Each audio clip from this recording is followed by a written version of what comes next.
Perfecto, Macarena, tenés la palabra.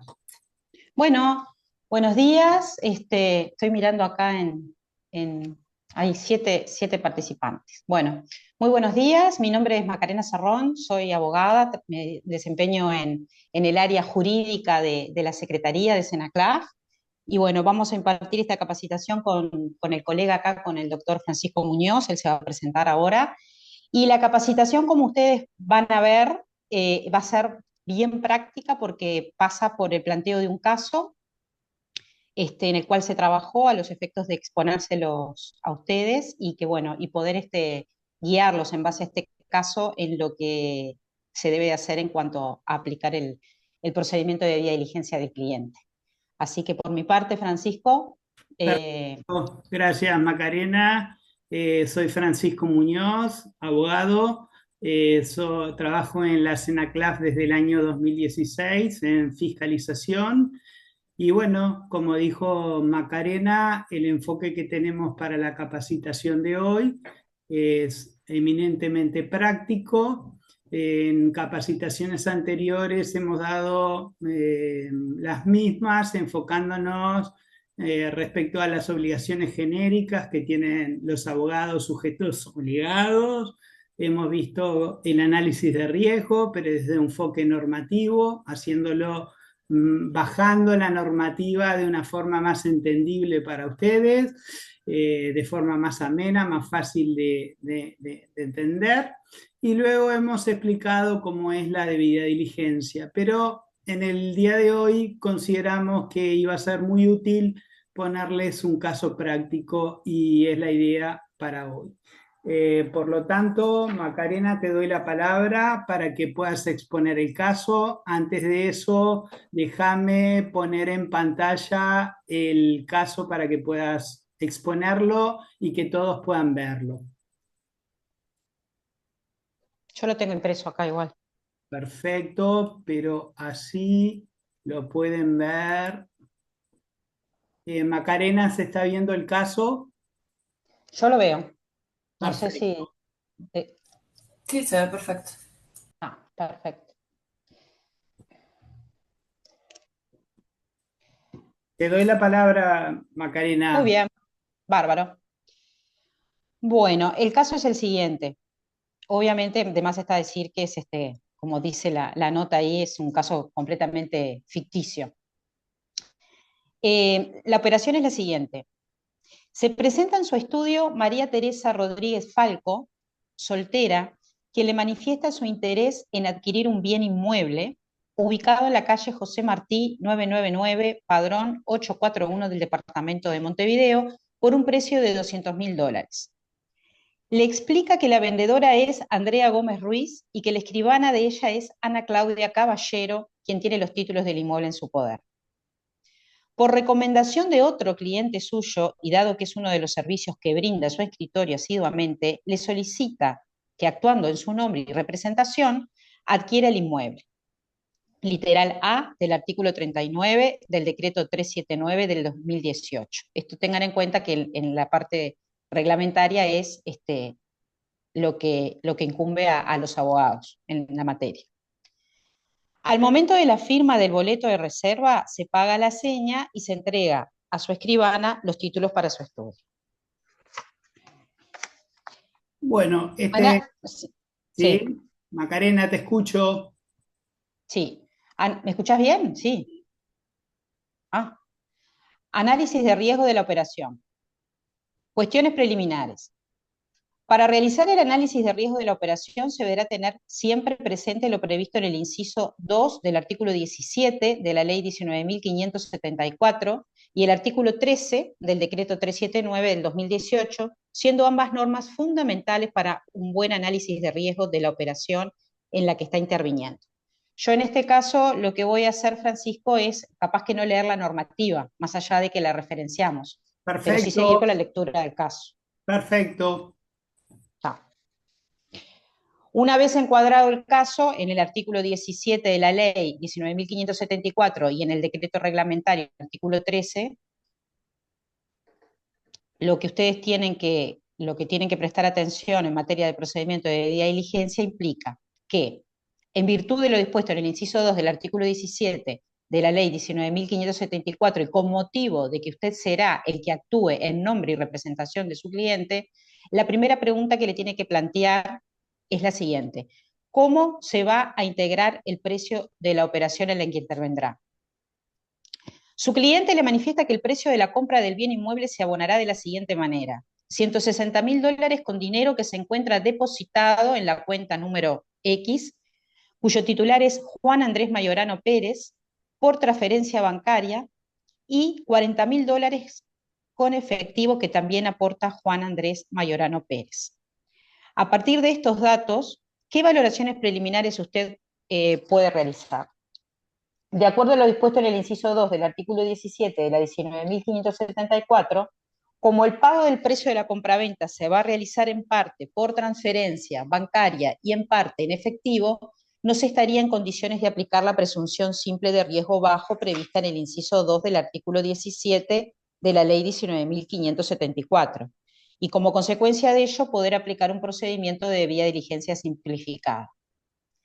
¿A quién se le deberá realizar la debida diligencia? Es la segunda pregunta. Usted, dado que intervendrá en el negocio inmobiliario en nombre y representación de la parte compradora, quien es su cliente, María Teresa Rodríguez, le deberá realizar la debida diligencia a ella. Juan Andrés Mayorano Pérez sería el beneficiario final de la operación en virtud de lo dispuesto por la parte final del inciso primero del literal C del artículo 11 del decreto 379 del 18. Y también sería el ordenante de parte del pago del precio, debido a que se realiza desde la cuenta bancaria, de su cuenta bancaria, motivo por el cual también se le deberá realizar procedimientos de debida diligencia simplificada o intensificada, según lo dispuesto en el inciso 2 del artículo 17 de la ley 19.574, o lo que en su caso corresponda. En el caso corresponde que sea intensificada porque parte del precio se paga en efectivo. Tener siempre presente que si la operación hubiera sido totalmente bancarizada y en principio se pudiera aplicar la presunción simple de riesgo bajo prevista en el inciso 2 del artículo 17 de la ley 19.574, si se presenta la operación analizada alguna de las hipótesis previstas en el artículo 13 del decreto 379, la presunción simple de riesgo bajo cae y se deberá aplicar una debida diligencia intensificada. Por su parte, hay que tener presente que si del análisis de riesgo surge que la operación o el cliente son de riesgo medio, la debida diligencia a aplicar es la normal. Usted prosigue con su indagación al cliente sobre la operación, ya que quiere entender un poco más por qué los fondos los aporta un tercero. Su cliente le explica que los fondos los aporta Juan Andrés con ella en virtud de que en el pasado, cuando él atravesó una larga enfermedad, ella fue la única persona que lo apoyó en tiempos difíciles. Por otro lado, usted quiere averiguar el origen de los fondos que aporta Juan Andrés Mayorano Pérez y él le dice que es dinero que proviene de la herencia que recibió hace unos meses atrás por el fallecimiento de sus padres. Hasta ahí la exposición del caso. El segundo punto del caso es minuta de análisis de riesgos de servicio. ¿Vos querés explicar algo, Francisco, hasta ahora o querés que termine de leerlo y lo explicas No, después? me gustaría poder repasar un poco este tema para que los ayude a poder entenderlo bien. Si te parece Bueno, un poquito.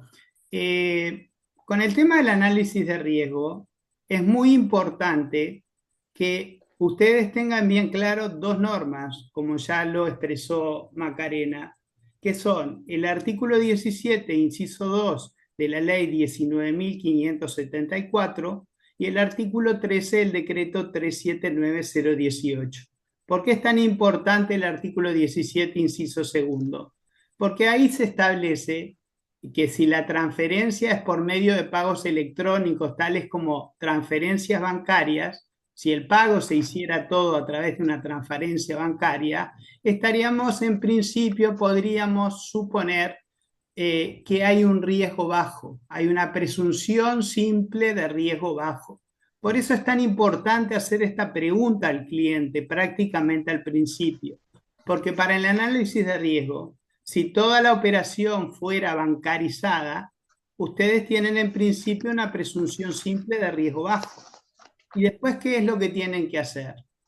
Ir al artículo 13 del decreto 379-018 y fijarse si se da alguna de las situaciones previstas en ese artículo, porque si se da una sola de las situaciones previstas en ese artículo, la presunción simple de riesgo bajo cae y entonces tenemos que ir a una intensificada.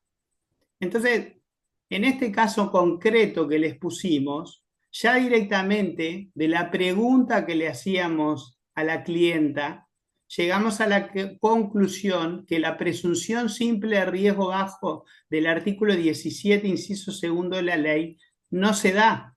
¿Por qué no se da? Porque parte del precio se paga en efectivo. Y si parte del precio se paga en efectivo, no podemos aplicar la presunción simple de riesgo bajo.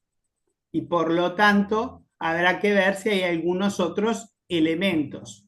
En el caso, vamos al artículo 13, que en uno de los literales, el artículo 13 del decreto 379-018, nos habla de cantidades elevadas de efectivo para elevar el riesgo. Pero en el caso concreto de ustedes, no se aplica este literal que habla de las cuantías elevadas de efectivo, sino que hay que ir directamente al artículo 47 del decreto. ¿Y qué es lo que nos dice el artículo 47 del decreto? Vamos a leerlo. Sin perjuicio de la debida diligencia intensificada que corresponde realizar, de acuerdo a lo establecido en el artículo 13 de este decreto, nos menciona el artículo 13 del decreto, los sujetos obligados, escribanos, abogados y contadores, cuando lleven a cabo para sus clientes las operaciones descritas en los literales A y F, deberán intensificar los procedimientos de debida diligencia de acuerdo a lo establecido en el artículo anterior, cuando la operación se realice en efectivo. La interpretación que hace la CENACLAF de este artículo 47 es que si la operación se hace en todo o en parte en efectivo, tenemos que ir directamente a considerar esta operación de riesgo alto e ir a una debida diligencia intensificada. Por lo tanto, es muy importante analizar y llegar a una conclusión de esta operación. No se puede aplicar en principio la presunción simple de riesgo bajo del artículo 17 porque hay parte de efectivo. En vez de aplicar el artículo 13 literal que habla de las cuantías elevadas de efectivo, en el caso concreto de los abogados hay que ir a la norma del artículo 47 del decreto que dice que si la operación se utiliza efectivo hay que considerar la operación de riesgo alto e ir a una debida diligencia intensificada. Con estos elementos vamos redondeando el análisis de riesgo de esta operación. Entonces, a partir de estos elementos, hay algo más importante que nos dice la letra, que no es María Teresa Rodríguez, quien es nuestra clienta, la que paga la operación, sino quien paga es un tercero. Y acá tenemos que tomarlo muy en cuenta por lo que se dispone en el inciso tercero del artículo 17 de la ley 19.574. ¿Y qué es lo que nos dice esa norma? Lo que dice esa norma en concreto es que cuando el ordenante del pago, en este caso el amigo de María Teresa, fuera un sujeto distinto al que realiza la operación, se deberán realizar procedimientos de debida diligencia simplificada o intensificada según lo establecido en el inciso anterior, también respecto de dicho sujeto. Como en esta operación había efectivo, toda la operación, todos los integrantes a los que haya que realizarle la debida diligencia tiene que ser intensificada. ¿Por qué? Porque haberse utilizado efectivo, esto hace que debamos hacerle al cliente y al integrante del precio una debida diligencia intensificada. Por lo tanto, con estos elementos, como pueden ver, jugando con estos dos artículos de la norma, nosotros podemos ir elaborando el análisis de riesgo. Y acá, en el punto 2.2, hicimos como una minuta. El análisis de riesgo lo hicimos por escrito. Este razonamiento que hemos hecho utilizando estas dos normas lo hicimos por escrito para que ustedes tengan un modelo que puedan utilizar. ¿Y por qué? Porque es obligación de ustedes, antes de hacer la debida diligencia de su cliente, tener un análisis de riesgo, este razonamiento que estuvimos haciendo por escrito. Y entonces podría ser más o menos como está redactado de esta manera. Nosotros lo hicimos de manera muy sencilla, puede tener una complejidad mayor, pero queremos que vayan entendiendo la forma, porque esto cuando nosotros lo fiscalicemos se lo vamos a pedir. No solo le vamos a pedir la debida diligencia, sino también le vamos a pedir el análisis de riesgo por escrito. ¿Y cómo sería el análisis de riesgo de esta operación? Más o menos como el que sigue. María Teresa Rodríguez es una clienta nueva que quiere realizar una operación de compraventa de un bien inmueblecito en la localidad catastral Montevideo, padrón número 841, siendo la beneficiaria final del negocio y aportando, siendo la beneficiaria final del negocio y aportante fondos Juan Andrés Mayorano Pérez. Acá está mal escrito, siendo el beneficiario final del negocio y aportante de fondos Juan Andrés Mayorano Pérez, los cuales integrará con $160.000 por medios bancarizados a través de una transferencia bancaria y $40.000 en efectivo. El dinero es aportado por él en virtud de que quiere hacer una liberalidad a favor de su cliente en agradecimiento con ella por haber sido de tanta ayuda en momento del pasado en el que él estuvo enfermo y ella lo cuidó. Tenemos que preguntar de dónde sale el dinero, por qué lo está aportando un tercero y tener claro que todo nos cierre, que todo tenga un sentido, una explicación razonable y en el caso la tiene. Entonces sigamos con la minuta. En aplicación de lo dispuesto por la primera parte del artículo 47 del decreto 379-018, que establece que se deberán intensificar los procedimientos de debida diligencia cuando la operación se realice en efectivo y en el caso de análisis parte del precio se paga en efectivo, se debe considerar la operación de riesgo alto y realizar una debida diligencia intensificada.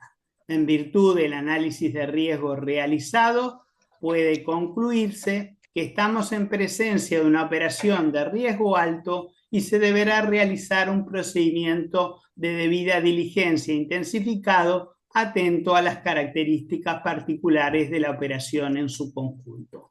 Esto que les leí vendría a ser la minuta del análisis de riesgo que ustedes realizan para poder luego, cuando nosotros lo fiscalicemos y se la pidamos, entregándonosla. Entonces, tienen claramente establecido el razonamiento que ustedes hicieron a través de la normativa, que como ya les dije, básicamente son dos normas, el artículo 17, inciso segundo de la ley 19.574, y el artículo 13 del decreto 379-018. En el caso en particular, para los abogados, específicamente para los escribanos y los contadores, se aplica también utilizar el artículo 47 del decreto 379-018. Con esto terminaríamos el análisis de riesgo. No sé si hay alguna pregunta que ustedes quieran realizar, si lograron entender cabalmente cómo fue el razonamiento y cómo tienen que elaborar el documento que acá les pusimos los lineamientos. No sé si hay alguna pregunta por parte de ustedes.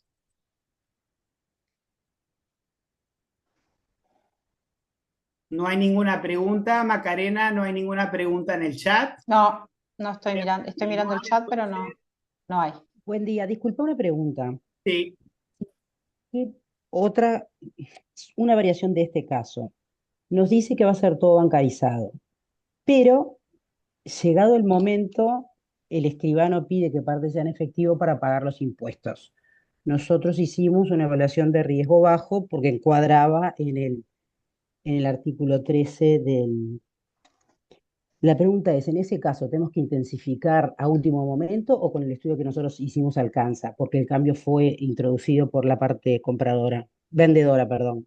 A ver, la primera parte de tu pregunta me perdí. ¿Cómo Te el decía, en vez de ser, me dicen que va a ser todo transferencia bancaria, sí, 200 y pico. Bárbaro. Riesgo bajo, no, hago la evaluación del análisis como riesgo bajo. sí, Pero en el momento de la firma, que yo soy la que comparece, mm, el escribano me pide parte en efectivo, no sé, $30.000 en efectivo para el pago de impuestos. ¿Eso me cambia el análisis de riesgo que hice? ¿Tengo que hacer alguna cosa extra al final? Porque entendí me perfecto. entero 2 días antes, por ejemplo, me enteré el día anterior, Está cuando perfecta voy a la sacar la pregunta y letra. voy a hacer la aclaración de cuál es la posición de la CENACLAF en relación a este punto. Cuando una parte del precio se paga en efectivo y la explicación es para el pago de tributos, lo que nosotros hacemos es que ustedes acrediten ese pago de tributos y que coincida prácticamente exactamente con el efectivo que se entregó para el pago de tributos.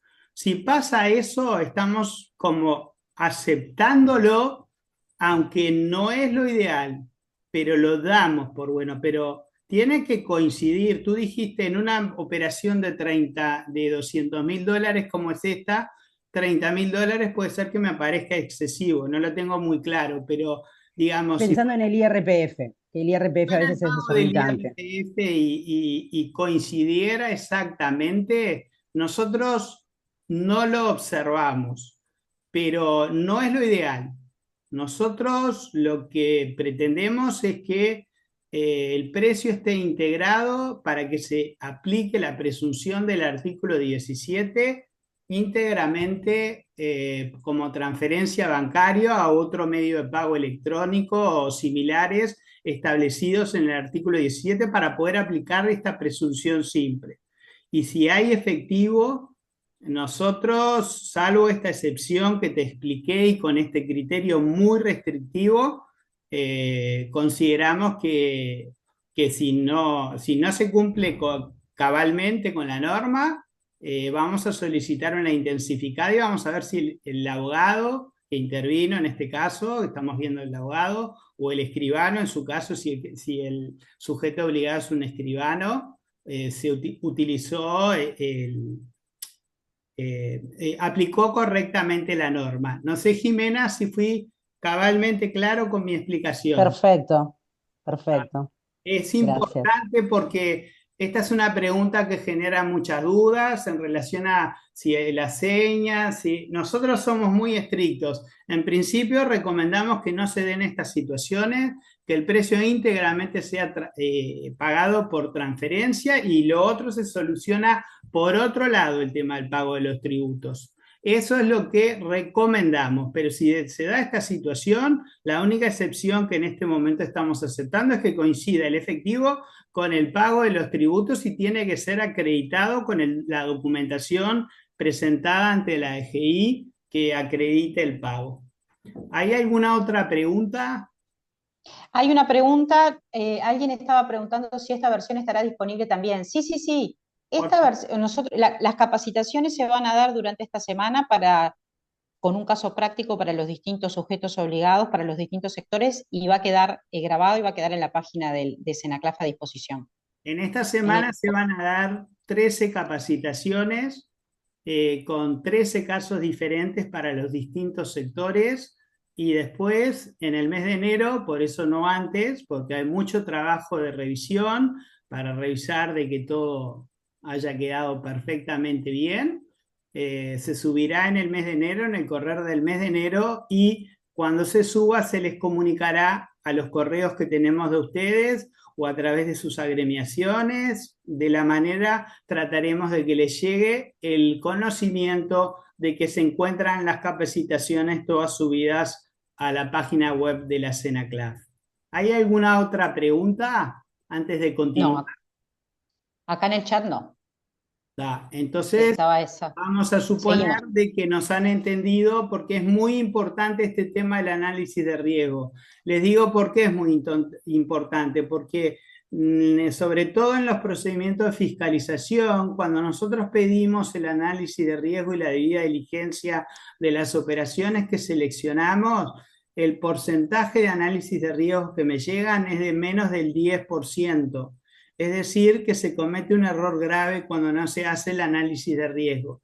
Porque cuando el escribano o el abogado o el contador o el sujeto obligado que sea no hace el análisis de riesgo, generalmente se equivoca en la debida diligencia que realiza su cliente y en algunos casos no toma en cuenta algún elemento que podría hacer que el riesgo suba y tener que realizar una intensificada y realiza una debida diligencia normal o simplificada, y esos son casos que generalmente dan lugar a una multa. Por lo tanto, es muy importante el análisis de riesgo y nosotros estamos haciendo mucho hincapié en que se den cuenta de esta conexión que hay. Siempre previo a la debida diligencia tiene que haber un análisis de riesgo. Y la forma más sencilla de poder hacerlo que nosotros consideramos es haciendo jugar estas dos normas, que las vuelvo a repetir. Inciso segundo del artículo 17 de la ley 19.574 y artículo 13 del decreto 379-018. Podemos continuar ahora. Macarena, te doy la palabra si querés para el punto. Sí, sí, capaz que ahora poner ahí para que ellos vean los formularios. Formularios. Perfecto. Voy a dejar. El tema capaz también, mientras vos pones el formulario en línea, Sí. que es en relación al caso, capaz, muy bien como estaba explicando Francisco, que ustedes tengan en cuenta, yo a veces trato de ser lo más gráfica y sencilla posible para explicarlo y para que se entienda.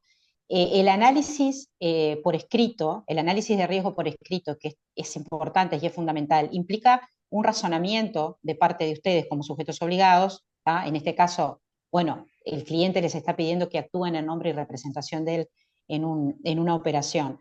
Pero el hecho de que sea por escrito no es este capricho, la propia norma lo establece en el artículo 16. Francisco, corregime si me estoy equivocando, pero es necesario que sea por escrito porque eso les implica a ustedes el razonamiento de por qué llegan a la conclusión de aplicar el procedimiento que entiendan corresponda. Y a su vez, las normas, el 17, inciso 2 y el 13 son fundamentales, como ya se los repitió más de una vez Francisco, porque es lo que a ustedes les permite desandar en el razonamiento en cuanto a decir, bueno, descarto todas estas opciones de riesgo alto que tengo y de ahí en más ustedes se pueden situar a los efectos de poder saber y aplicar y justificar el día de mañana ante una posible fiscalización el procedimiento de debida diligencia. Pero es importante que tengan, yo trato siempre de hacerlo, de explicarlo sencillamente en este sentido. Tienen el caso, tienen el cliente, tienen que hacer una indagación, tienen una carpeta de la mano del caso por el cual se están contratando sus servicios, hacen un análisis de riesgo por escrito, el análisis de riesgo implica un razonamiento, les permite a ustedes el día de mañana justificar por qué aplicar un procedimiento de diligencia intensificado o normal o simplificado, pero a su vez más allá de eso, les permite a ustedes razonar la situación y no pedir, a veces sucede que piden cosas determinadas porque les parece, pero en realidad es un procedimiento que puede tener un orden y en la medida que esté justificado y acreditado, no deberían de tener ningún tipo de inconveniente. De la mano con este análisis de riesgo por escrito, pensado, razonado, que otra cosa importante es subrayarles tiene que ser un análisis de riesgo objetivo. No pueden plantear en el análisis de riesgo, lo conozco de toda la vida. Fuimos a la escuela juntos o comemos todos los fines de semana. Eso no es a lo que apunta el análisis de riesgo, más allá que puede complementarlo. El análisis de riesgo implica un análisis objetivo de la situación, de las características de esa situación, y en función de eso, de la mano de eso, ustedes van a decidir aplicar un procedimiento de debida diligencia. Y en la medida que ustedes puedan justificar el procedimiento que eligen, va a estar mejor hecho el análisis y por ende el procedimiento general.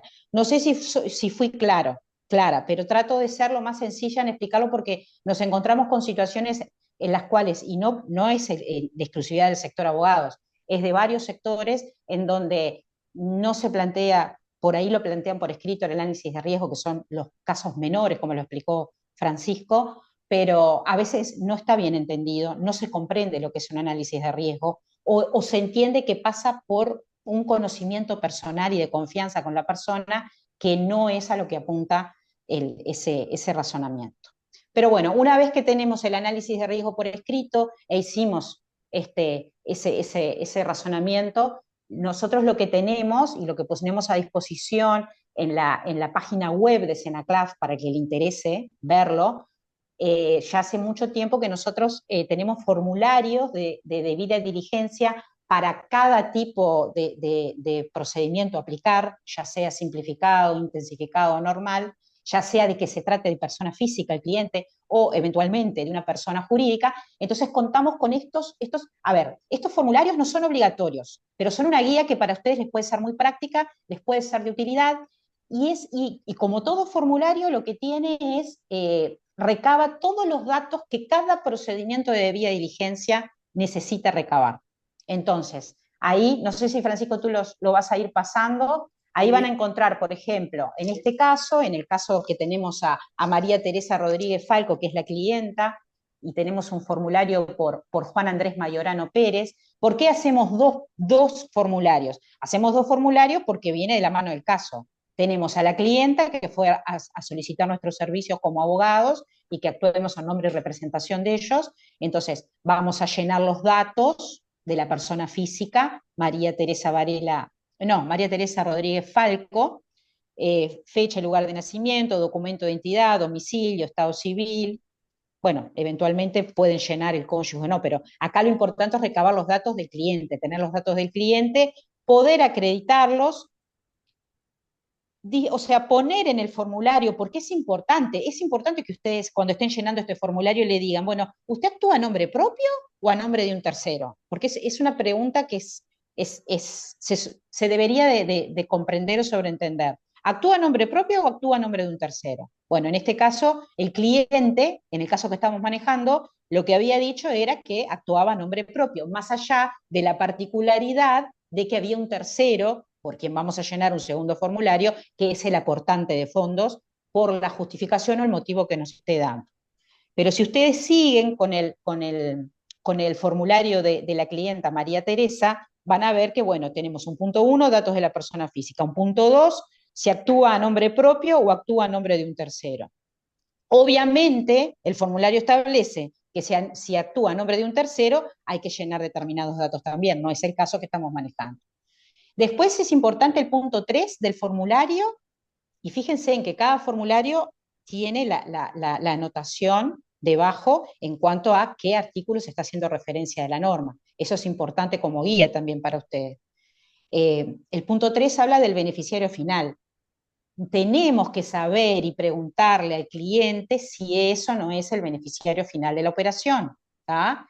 Y en el caso de que la respuesta sea que no, complete los datos del beneficiario final de la operación en el cuadro siguiente. Y ahí tienen los datos que tienen que recabar: nombres y apellidos, fecha y lugar de nacimiento, documentos, domicilio, estado civil, ¿tá? Profesión, oficio, actividad. Es importante que cuando ese beneficiario final no sea el cliente, que con esos datos nosotros se puedan recabar y pueden quedar como asiento en el procedimiento de debida diligencia. El punto 4 es fundamental también, es el origen de los fondos. El formulario dice: señale cuál es el volumen de ingresos o realice una explicación razonable y o justificación sobre el origen de los fondos manejados en la transacción. Explicación razonable y o justificación. ¿Ah? En este caso, ¿cuál era la justificación del origen de fondos? Era una liberalidad que Juan Andrés Mayorano Pérez decidió que quería hacer. Pero eso nosotros lo tenemos que documentar en el formulario, ya viene siendo parte de nuestro análisis de riesgo, y en la medida que se pueda acreditar, se acredita. Pero a lo que apunta el origen de fondos es a tener una explicación razonable, una justificación sobre ese origen. Después, el punto 5 del formulario habla de personas políticamente expuestas. Es importante, es fundamental saber si nuestro cliente es una persona políticamente expuesta o no lo es. ¿Por qué? Porque es una de las situaciones de alto riesgo que establece el artículo 13. Tenemos que saberlo, tenemos que preguntarlo, porque puede suceder, y sucede normalmente, que a veces tenemos un cliente que, bueno, que tiene esa condición de persona políticamente expuesta. Y en ese caso, o sea, los datos que vamos a recabar de esa persona van a ser un poco más de lo que requiere una simplificada. ¿Ah? Después tenemos el 5.2, que habla de algunas de las siguientes personas vinculadas con el cliente o el beneficiario final es políticamente expuesta. Puede pasar también, son datos que los establece el formulario y que ustedes lo deben recabar. No es el caso que estamos manejando nosotros ahora, pero ténganlo en cuenta, porque el formulario es exactamente siempre igual. Lo único que lo que va a variar es el caso que tengan o el cliente que tengan y la operación que tengan ustedes que analizar. Después tenemos la declaración de regularidad fiscal. La declaración de regularidad fiscal, en el caso que estamos manejando, es fundamental porque estamos aplicando un procedimiento de debida diligencia intensificada. Eso lo establece el punto 6 del formulario. ¿Tá? En el punto 6, en el ejemplo, lo que se marcó dice, seleccione con una cruz la opción que corresponda. Se declara estar al día con el cumplimiento de las obligaciones tributarias. El cliente es el que declara estar al día con el cumplimiento de las obligaciones tributarias. Y eso lo tenemos que relevar, es necesario. No podemos hacer el procedimiento de debida diligencia con estas características y no relevar la regularidad fiscal del cliente. Lo tiene que hacer y aparte se va a firmar así, lo va a firmar en ese sentido. Eso es importante que ustedes lo sepan. Al final, el formulario es importante que tengan en cuenta la fecha en que llenan ese formulario, ¿tá? Tanto para el caso de María Teresa como para el caso del aportante de fondos. Son dos formularios exactamente iguales que ustedes los van a ver ahí y les va a quedar a disposición, de debida diligencia intensificada para personas físicas, pero algo importante de este caso y de cualquier otro caso y de estos formularios que tienen que llenar es el momento en que llenan el formulario. El formulario no pueden llenarlo 6 meses después de la operación o con motivo de que tuvieron una fiscalización, se les pidió determinada información por el área de fiscalización de la Secretaría. Es algo que lo tienen que hacer en lo posible de manera, al momento, de manera concomitante con la operación. Y lo tienen que especificar, la fecha tiene que quedar especificada en el formulario. ¿Y esto por qué es importante? Es importante porque nosotros luego en el análisis que tenemos que hacer, el análisis de fiscalización en cuanto a la operación que se releva, y algo que vamos a ver después en jurídica, es atender a estas fechas que son importantes, dado que no es lo mismo llenar el formulario durante la operación que posteriormente, como ha sucedido y sucede habitualmente. Y en eso Francisco no me va a dejar mentir en cuanto a cuántas veces pasa que no se da esta situación, que no se cumple con esto. Es tal cual como dice Macarena, en muchas situaciones que hemos visto que el llenado de formulario no se realiza en el momento que se debió realizar, que fue la operación. Supongamos, le pedimos al sujeto obligado una operación del 2022 y cuando nos trae toda la documentación vemos que se recabó la información y las búsquedas en las listas en el año 2024. Eso es prácticamente, nosotros lo tomamos como que no tuviera ningún valor eso hecho al día de hoy. Y seguramente haya un incumplimiento que dé lugar a una sanción. Ténganlo en claro porque es importante que ustedes tienen la posibilidad de realizar el análisis de riesgo y la debida diligencia hasta el día que se concreta la operación, pero no más allá. Los únicos que tienen la potestad de ir más allá son los rematadores cuando intervienen como sujetos obligados en los remates por la situación especial que tienen los rematadores con los mejores postores que vendrían a ser como sus clientes en ese caso. y ahí es un poco más complicado, se les da 20 días más de plazo para llenar todo el análisis de riesgo y la debida diligencia. Pero a todos los demás sujetos obligados, a ustedes como abogados, no tienen esa opción. Por lo tanto, el plazo es hasta el momento que la operación se concreta. No pueden ir más allá. Cualquier ida más allá es un incumplimiento de la normativa y lo tienen que tener bien claro. Macarena, seguí nomás. Sí, al margen de estas apreciaciones que estamos haciendo, es fundamental también que en ese procedimiento de debida diligencia que apliquen intensificado, hagan las búsquedas correspondientes en las listas del Consejo de Seguridad de Naciones Unidas. Eso es importante que lo hagan porque también hay sujetos obligados que lo realizan en tiempo y forma, y hay otros sujetos obligados que no lo realizan.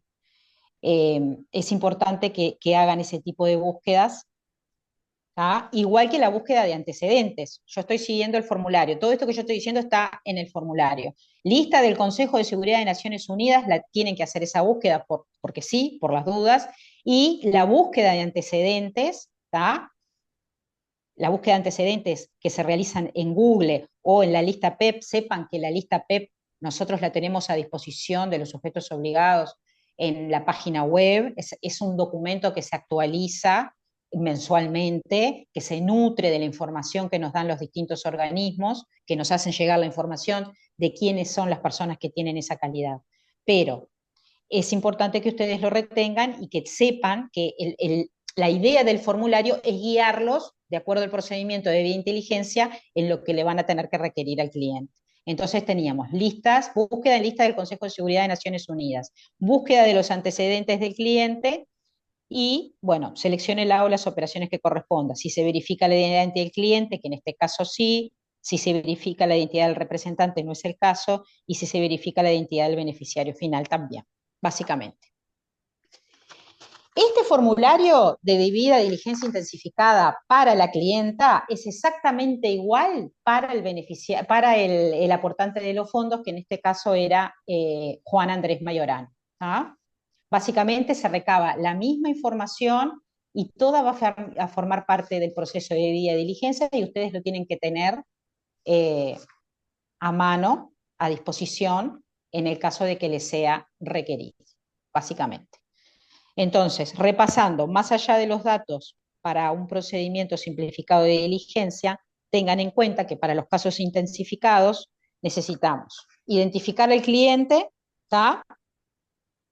En este caso a los dos clientes, María Teresa Rodríguez Falco y Juan Andrés Mayorano Pérez, uno como cliente y el otro como aportante de fondos. Se necesita sí o sí en el caso de la debida diligencia intensificada, declaración jurada de regularidad fiscal y o copia de las declaraciones juradas presentadas ante la Administración Tributaria. Esto que le estoy diciendo surge de la resolución de Senaclaf, que es reciente, es de la 272, porque entendimos que se tenía que aclarar esa situación, porque nos venían muchas consultas en ese sentido, y es importante que lo tengan en cuenta, ¿tá? Que aparte de recabarlo en el procedimiento, tienen que acreditarlo también. ¿Y cómo lo acreditan? Las búsquedas en listas del Consejo de Seguridad de Naciones Unidas son fundamentales por ambas personas.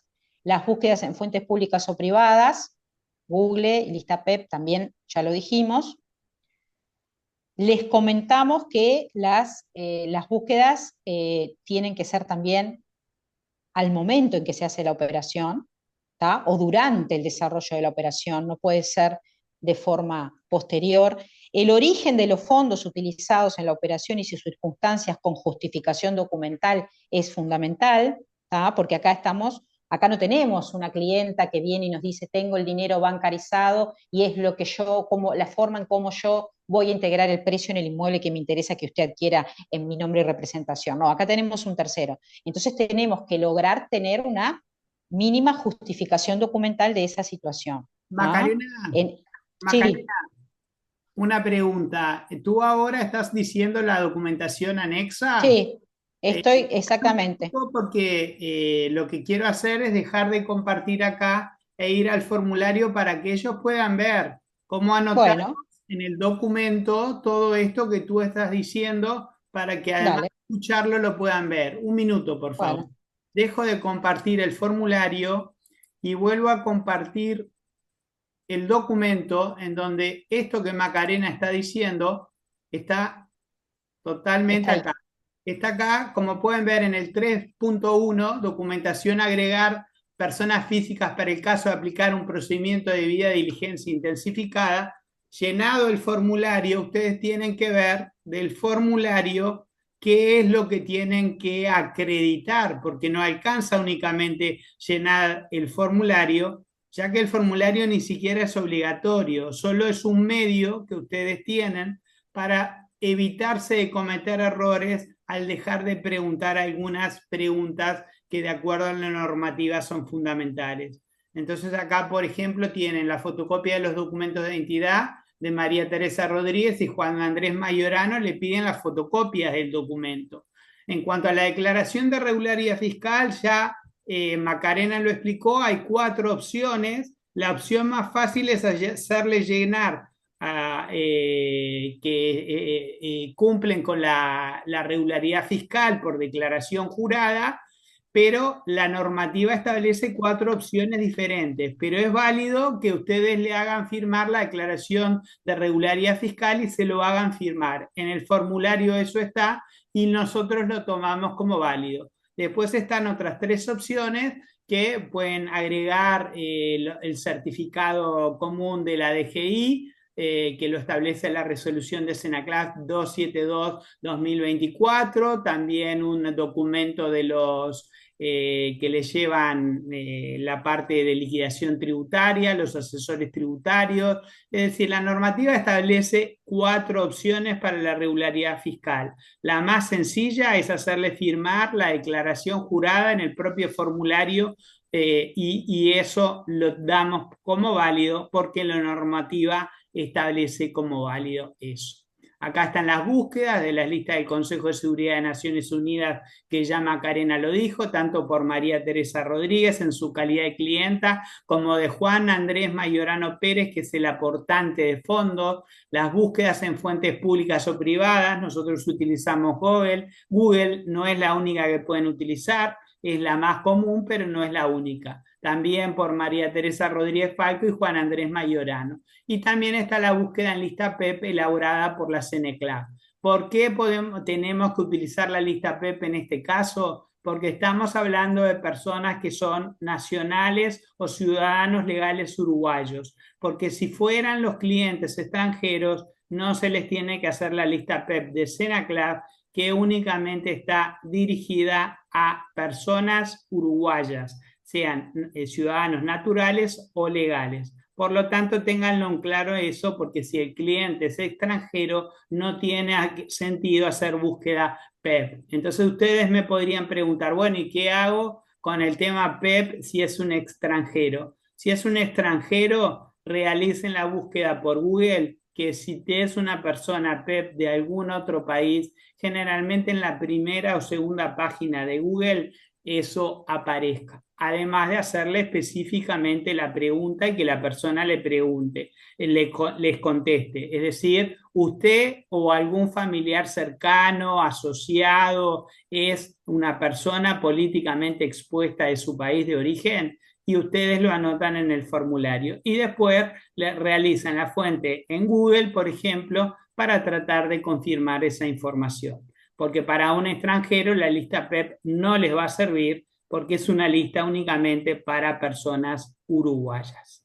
Tener en cuenta que las búsquedas a los efectos de ser coherentes con el objetivo de prevención del sistema deben ser realizadas necesariamente con anterioridad al otorgamiento del negocio en fecha cercana al misma, debiendo contar el documento respaldante con la fecha en que se realizaron las búsquedas. Nos pasa muchas veces que las búsquedas son de ahora y la operación es de hace 2 años. Eso no tiene ninguna validez. El principio que se aplica para esta norma es el principio de oportunidad recogido en el artículo 8 del decreto 379-018. Otro tema muy importante que ustedes preguntaron, el origen de fondos utilizados en la operación y que esto es fundamental que lo acrediten. Entonces, origen de fondos y utilización en la operación y sus circunstancias con su justificación documental. ¿Qué necesitamos en estos casos? Que se agregue fotocopia del certificado de resultancia de autos de la que surge que Juan Andrés Maiorano Pérez recibió, entre otros bienes de la sucesión por el fallecimiento de sus padres, un monto en efectivo de $2.500.000. El monto tiene que ser superior a el monto del precio del bien que se adquiere. Siempre el origen de fondos tiene que acreditar el 100% del origen de fondos. No alcanza con acreditaciones parciales. La acreditación tiene que ser del total. Y aportar la documentación respaldante del medio de pago utilizado. Si ustedes dicen que fue por una transferencia, tienen que conseguir un documento del cliente en que se establezca de dónde es la cuenta, el banco de donde sale la plata, quién es el titular de esa cuenta, la fecha de la transferencia, cuál es el monto que se transfirió, a quién se le transfirió esa cuenta, banco, nombre de a quién se le transfirió, monto y fecha. Todos esos datos tienen que estar. Muchas veces me pasa que cuando hago fiscalizaciones, me dicen la plata, veo la cláusula de precio en la escritura y no queda claramente establecido. Se dice, por ejemplo, la plata se pagó de transferencia bancaria que salió de la cuenta tal a la cuenta tal. Cuando hablo con el escribano, en el caso concreto, porque es quien tiene la copia de la escritura, le digo, bueno, escribano, explícame un poco, ¿de dónde salió la plata? ¿De su cliente? Porque no, de la cláusula de precio no me surge nada claro. Me dice, no fue de mi cliente, fue de la cuenta de un tercero y bueno, en ese momento ese escribano no me dio ningún elemento que había un tercero y no le hizo a ese tercero ninguna debida diligencia. Y ese es un error grave porque, como les dije, incumple el inciso tercero del artículo 17 de la ley 19.574, que claramente establece que si la plata sale, el ordenante de pago es un tercero diferente del cliente, hay que hacerle una debida diligencia íntegra. Y los sujetos obligados no están teniendo en cuenta este elemento. Por lo tanto, es muy importante que ustedes tengan todos los elementos de la transferencia y nos agreguen ellos, porque les sirve para ustedes tener claro bien el tema y poder no cometer errores cuando hacen el análisis de riesgo y la debida diligencia. Otra cuestión importante para que tengan claro es que de todo esto que hablamos, en la página web de Senaclav está todo. Los formularios están los 6 formularios para escribanos. ¿Por qué nos tomamos la molestia de hacer 6 formularios? Porque ustedes pueden tener 2 tipos de clientes. Pueden tener un cliente persona física o pueden tener un cliente persona jurídica. Y en cada una de esas 2 situaciones, el riesgo puede ser bajo, el riesgo puede ser medio o el riesgo puede ser alto y por lo tanto haber situaciones de debida diligencia simplificada si el riesgo es bajo, debida diligencia normal si el riesgo es medio y debida diligencia intensificada si el riesgo es alto. Por eso nos tomamos la molestia de hacer 3 formularios para clientes persona física y 3 formularios para clientes persona jurídica. Ustedes tienen que ir a la página web de la Senaclav y buscar el formulario que corresponda al tipo de debida diligencia que tienen que realizar. En este caso se trata de un cliente persona física, hay que hacerle a 2, por lo tanto son 2 formularios, entonces tienen que elegir el formulario de cliente persona física, debida diligencia intensificada y bajarlo. Con eso van a tener todas las preguntas que de acuerdo a la normativa le tienen que realizar a su cliente y de esa manera no se van a olvidar de nada, van a disminuir su posibilidad de cometer algún error. Macarena, Los formularios, recordarles también que los formularios en la página web están separados por sectores. Entonces, así como hay formularios para escribanos, formularios para rematadores, hay formularios para el sector abogados, ahora, específicamente. después de que tú des el punto 4, Macarena, que es el último punto de la capacitación, si no me equivoco, Sí. vamos a hacer eso, vamos a mostrarles cómo se entra a la página web de Senaclab para que puedan ver claramente la utilidad de la página y cómo pueden rápidamente llegar a los formularios, cómo pueden llegar a las listas y de esa manera que tengan todo claro. Seguí tú con el punto 4. Sí. Antes de repasar el punto 4, capaz que Francisco también yo les quiero hacer una referencia, porque nosotros recibimos acá en la Secretaría por parte de Gafilat un programa para búsquedas, para realizar búsquedas en listas, que nosotros lo hemos compartido con determinados sectores y bueno, y tenemos programado a partir de ahora del 2025 compartirlo con sectores como abogados para quien les interese, por ejemplo. Y bueno, el programa viene dado por el Grupo de Acción Financiera, por Gafilat, pero ha resultado ser una herramienta buena de búsqueda en listas para los sujetos obligados, no capaz para a sectores que cuentan con más capacidad, como por ejemplo estudios jurídicos más grandes, proveedores de servicios societarios que ya cuentan con ese tipo de búsquedas profundas.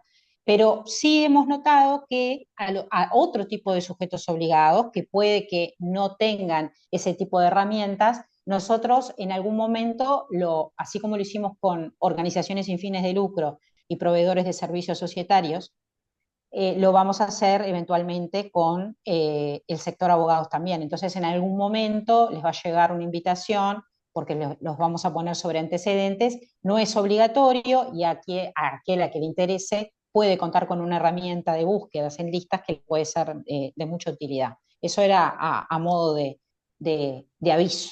Muy útil, muy útil. El punto 4 del caso son otras consideraciones normativas de interés, ¿no? ¿Lo pusiste ahí en pantalla, Francisco? Sí. Sí, lo Y estoy es, y es viendo. la, re- Ahí va, y es la referencia, sí, lo están viendo, sí. Y es la referencia al artículo 42.372 del 2018, que lo que establece es que los sujetos obligados aplicarán los procedimientos de debida diligencia de clientes en todos los casos, independientemente del monto de la operación, utilizando un enfoque basado en riesgos, que es lo que venimos hablando hasta ahora.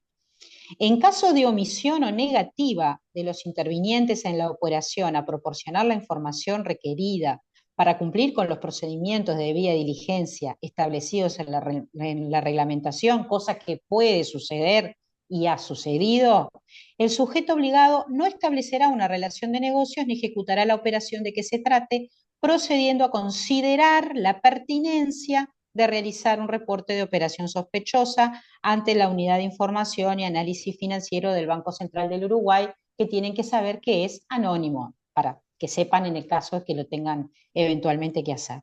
A esos efectos, el sujeto obligado deberá evaluar si la intención del cliente es eludir la adecuada realización de la debida diligencia, utilizando criterios de razonabilidad.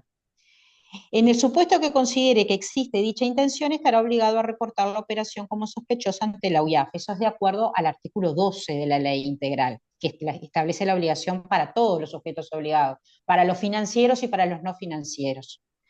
En caso que la referida omisión o negativa se verifique en el marco de una operación inmobiliaria, este es un caso particular, cuando por razones jurídicamente justificadas sea necesario completar la transacción en curso, porque puede suceder, el sujeto obligado la completará y realizará un reporte de operación sospechosa a la Unidad de Información y Análisis Financiero.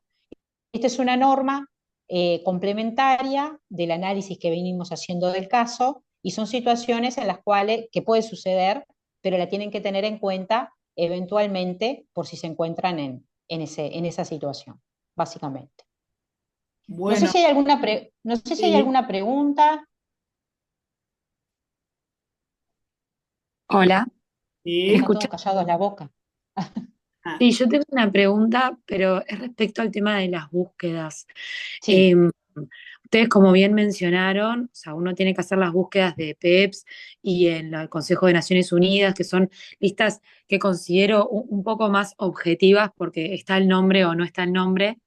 El tema que a mí me surge la duda, más que nada con respecto a las búsquedas de Google, digo, porque todos sabemos que Google uno busca un nombre o una palabra y es infinito la cantidad de resultados, ¿no? Entonces, ¿cuáles son los criterios en cuanto a que yo, por ejemplo, pongo un nombre y capaz que en la página 15 me saltó una noticia de la persona? Digo, generalmente los resultados aparecen en las primeras páginas, pero capaz que son personas muy expuestas y pueden tener mucha cantidad de resultados. Entonces, un poco, bueno, ¿cuál es el criterio, no? Porque uno tampoco se va a pasar una tarde entera buscando a una persona y también cuál es el criterio en cuanto a las noticias, al histórico de las noticias. Me explico, porque a veces pasa, por ejemplo, digo, nos ha pasado con algún cliente que, más que nada de no uruguayos, sino extranjeros, que capaz que tenés una noticia que, bueno, sí, estuvo capaz que él o alguna persona llegada a él, pero vinculado a algún asunto en otro país, entonces, o fiscales que también quedaron involucrados en el asunto. Entonces, bueno, ¿cómo es un poco el criterio como para delimitar hasta dónde uno busca y eventualmente esas noticias, hasta dónde también uno tiene que ir? Porque si es una noticia de hace 5 años, o de hace 8, o de hace 10, como que, bueno, hasta dónde también tomo el criterio como para ver si ese cliente lo puedo tomar, no lo puedo tomar. Bueno, eso más que nada, no sé si fui clara. Eh, yo, si querés, Macarena, voy contestando y ¿Sí? cualquier cosa me decís Sí, más. sí, te aporto. En primer lugar, haces, por ejemplo, en búsquedas de fuentes públicas o privadas, nosotros siempre ponemos como ejemplo Google, no es la única, pero creemos que es si hay algo realmente importante en Google lo pueden encontrar. Yo lo que haría en esos casos es, en primer lugar, poner los nombres que tengas de esa persona y sus apellidos y hacer la búsqueda. Y fijarte en las primeras hojas, en las primeras 2, 3, 4 hojas. Si ahí no encontrás nada, en principio imprimís esas 2 o 3 o 4 hojas y bueno, mirás más o menos los títulos. La idea que nosotros tenemos y el criterio de alguna manera que aplicamos es que lo damos por bueno. Si hay 3, 4 hojas de Google de la búsqueda y las realizaste en la fecha que corresponde y no analizamos qué es lo que aparece. Y si no aparece nada de interés que tenga que ver con lavado de activos o financiamiento del terrorismo, lo damos por bueno. No te estamos pidiendo que imprimas las 50 hojas de ninguna manera. Creemos que si hay un problema de lavado de activos o financiamiento del terrorismo, en las primeras 2 o 3 hojas va a surgir seguramente. Y en principio eso nos alcanza. ¿Qué pasa? La segunda parte de tu pregunta iba más por el lado de qué pasa si encontrás algo que te llama la atención. Esto es un enfoque basado en riesgos y en otro criterio fundamental: conozca a su cliente. Por lo tanto, si tú ves algo que te llama la atención, lo que tenés que hacer es seguir investigando, averiguando más, preguntándole al cliente determinadas cosas, hasta que las cuestiones te queden claras. En el caso en concreto, en algo muy sencillo como el pago, sabíamos que el pago lo había hecho un tercero. En el caso concreto no nos quedamos en eso. Nosotros, tomando el lugar de ustedes como si fuéramos sujetos obligados, le preguntamos, ¿por qué usted está haciendo esta liberalidad? ¿Cuál es la causa? ¿Por qué? Porque necesitamos entender. En este otro caso tú me decís, yo hago búsquedas y encuentro algo raro, algo que no me cierra. Es como si tuvieras que hacer un descarte. Bueno, eso que no te cierra tenés que investigarlo un poco más hasta ver si encontrás algo más en alguna otra noticia, en otro buscador. De alguna manera tenés que seguir investigando y mostrarnos que tuviste esa actitud de seguir investigando para tratar de averiguar. Y también preguntándole al sujeto obligado, al cliente, perdón, ustedes como sujetos obligados al cliente. A ver, tengo acá una noticia tal, ¿cuál es la relación? ¿En qué quedó el tema? Explíqueme. En un caso en concreto que tuve que intervenir, la abogada que intervino tenía un caso que en donde el sujeto obligado tenía cuestiones que estaban relacionadas con procesamientos en tema de lavado de activos de un cliente de hace muchos años atrás, no importa si es nacional o extranjero, no es el caso. Lo que me importa es que la actitud que tomó esa escribana, de forma correcta, en mi opinión, es seguir investigando. Consiguió mucha más información de otros lugares. Consiguió hasta que el tema le cerró, hasta que pudo descartar esa noticia y siguió para adelante. Obviamente, eso hace que el caso sea en un nivel de debida diligencia intensificada, riesgo alto o reporte de operaciones sospechosas. Pero el reporte de operaciones sospechosas hay que evaluarlo. Lo que hizo ella con muy buen tino fue, bueno, voy a seguir analizando, no lo voy a hacer porque sí, vamos a ver qué pasó con esto. Y bueno, había habido un sobreseimiento, había habido una cuestión que se había terminado, no surgían más elementos, tenía más de 10 años, y bueno, siguió adelante con la operación, pero lo que vimos en Senaclaf es que había hecho lo que tenía que hacer, actuó tratando de entender claramente la situación y qué había pasado y buscó mucha más información sobre esa persona, hizo una debida diligencia intensificada y nos aportó una cantidad de documentación que mostraba que había actuado muy diligentemente.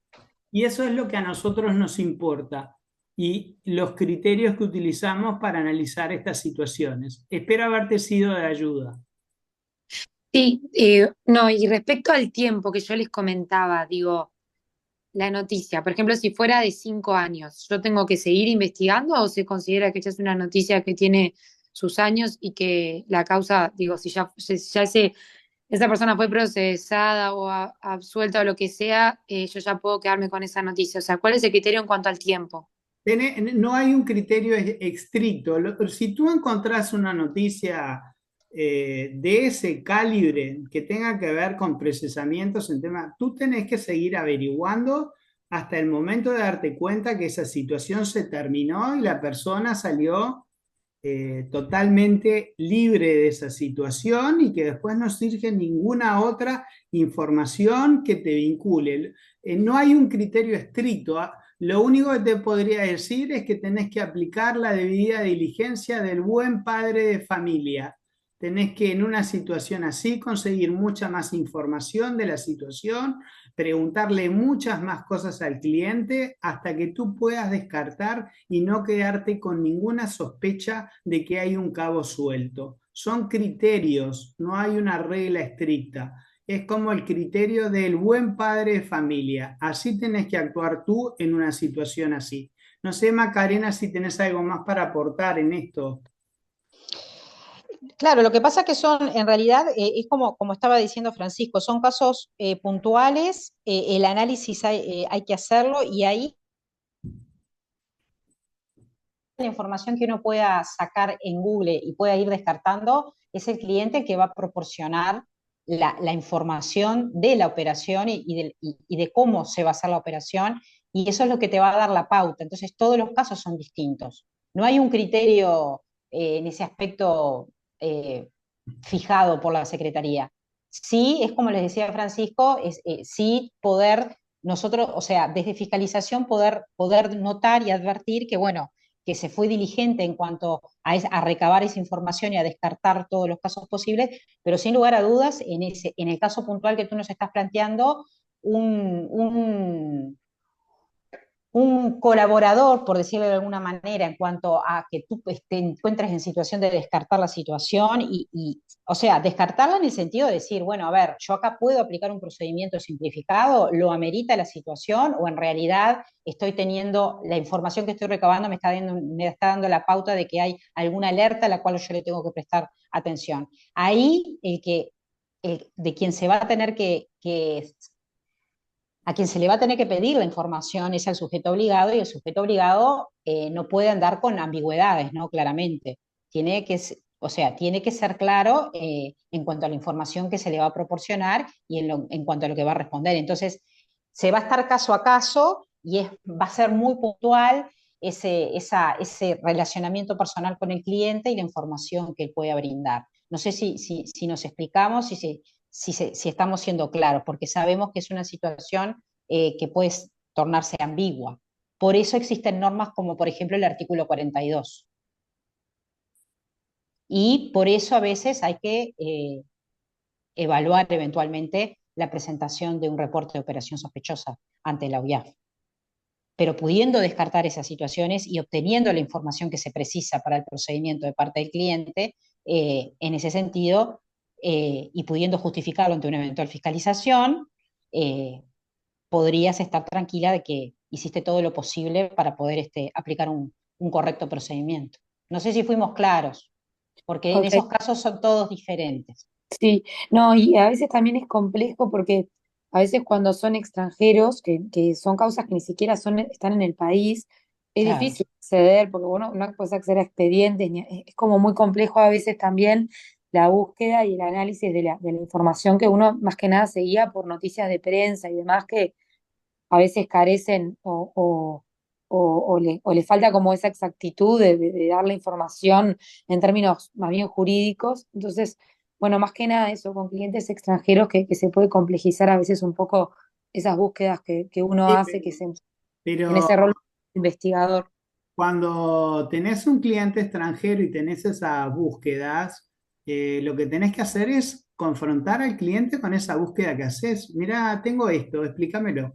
Pero explícamelo muy bien, pero no solo explícamelo, sino acreditame que estás totalmente por fuera de este problema.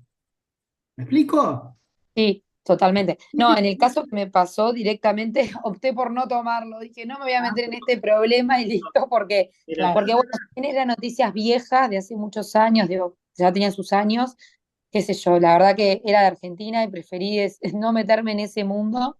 Y a veces, lamentablemente, uno opta por decir, bueno, digo, prefiero no asumir el riesgo, porque a nosotros veces, lo que tratamos de darte es una opción no tan radical. Entiendo, estás en libertad de tomar tus decisiones, pero desde la Senaclaf no podemos dar una idea de que nosotros pretendemos que los negocios no se hagan.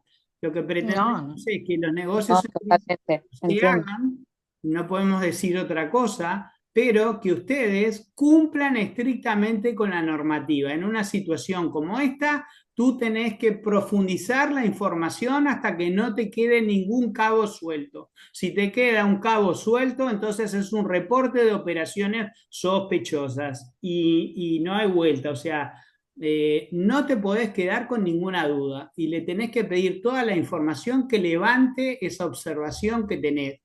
Entonces, eso es el criterio que te podemos dar. Después habrá muchos casos diferentes y que habrá que ir viendo. Pero lo que es importante es que tengas cuenta el principio del buen padre de familia. Tenés que aplicarlo a los efectos de tu trabajo como sujeto obligado. Tenés que aplicar eso y eso es lo que nosotros vamos a evaluar cuando nosotros te fiscalicemos. Acá en el chat, Francisco, hay una pregunta que dice, una consulta, ¿no? Por esto que estamos hablando, y lo que plantea ¿es el mismo criterio si se lo condenó, cumplió su condena? A ver, nosotros, no sé, Francisco, tu opinión, pero por lo menos para que quede claro. O sea, acá en el procedimiento de debida diligencia nadie está discutiendo y no es la intención de que se diga, bueno, no, pero fíjate, cumplió y si ya cumplió, con eso a mí me basta y no tengo por qué pensar que va a ocurrir nada diferente si el hombre ya cumplió o la persona ya cumplió su condena. Uno entiende el planteo y podemos entender porque somos abogados las razones jurídicas por las cuales sí, hay muchas personas que por ahí cometieron determinados errores y tuvieron procedimientos y fueron condenados, pero son aspectos que dentro de la debida diligencia y a pesar de eso se tienen que tomar en cuenta. No, o sea, nosotros entendemos que a través de la normativa ustedes tienen todos los elementos para poder llevar a cabo un proceso, para hacer un análisis, para plasmarlo por escrito y para seguir, y decidir un procedimiento y saber que tienen que indagar en algunos aspectos de acuerdo al procedimiento que apliquen. Pero con el procedimiento no se trata de que juzguen a nadie o que se lo vuelva a juzgar a nadie o no se considere eso que ya cumplió. Eso no es discusión en el procedimiento de debida diligencia, pero sí tienen que prestarle atención a esos aspectos, no los pueden dejar de lado. Y se van a encontrar con casos en que van a tener que requerirle más información al cliente. Y se van a encontrar con clientes que capaz que a pesar de que tuvieron esa situación y que tuvieron un proceso y tuvieron una condena, capaz que son sumamente amplios en cuanto al aporte y a la colaboración con ustedes en cuanto al trabajo que tienen que realizar, porque ha sucedido, y capaz que hay otros casos que no, y eso es a lo que ustedes les tienen que prestar atención.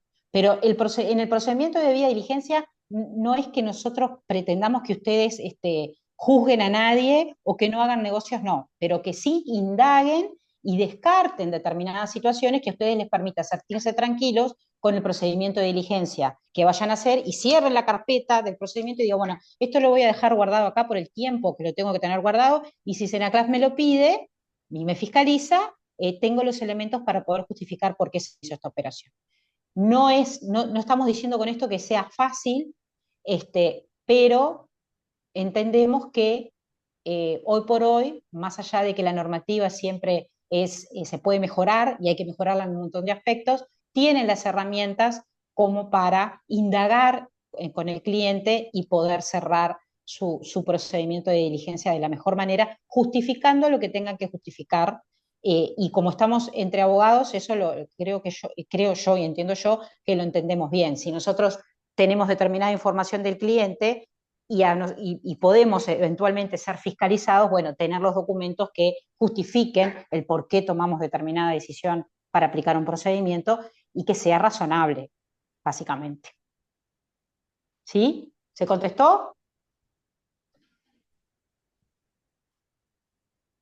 Buenas.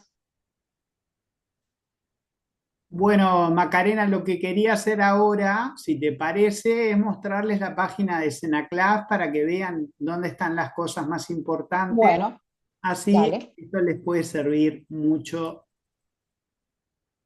Voy a dejar de compartir el documento, voy a ir a Google, el querido Google, acá está Google, compartir.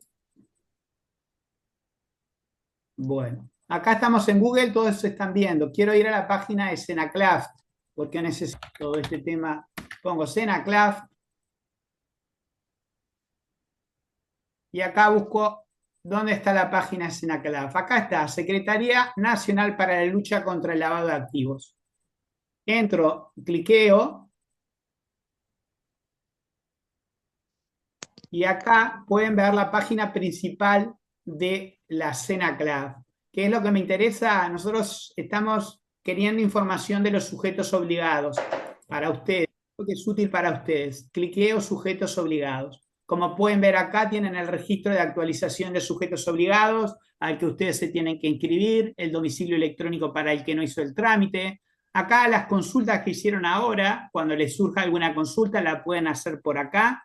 Y un equipo multidisciplinario de la Senaclaf demora entre 20 días más o menos en contestarles y les da una posición oficial, es estudiado por abogados, escribanos y contadores. En el caso de ustedes tienen que seguir las pautas que se establecen acá. Acá están los formularios de debida diligencia de los que hablábamos, que cliqueamos acá y nosotros, como dijimos, es un caso el que vimos de cliente, persona física y una debida diligencia intensificada para escribanos. Buscamos al sector escribanos, acá está, sector escribanos, cliqueamos acá y buscamos el formulario que corresponde de Word y debida diligencia intensificada para la persona física en PDF. Abrimos el formulario de debida diligencia intensificada para persona física en PDF y acá tenemos el formulario que se está abriendo.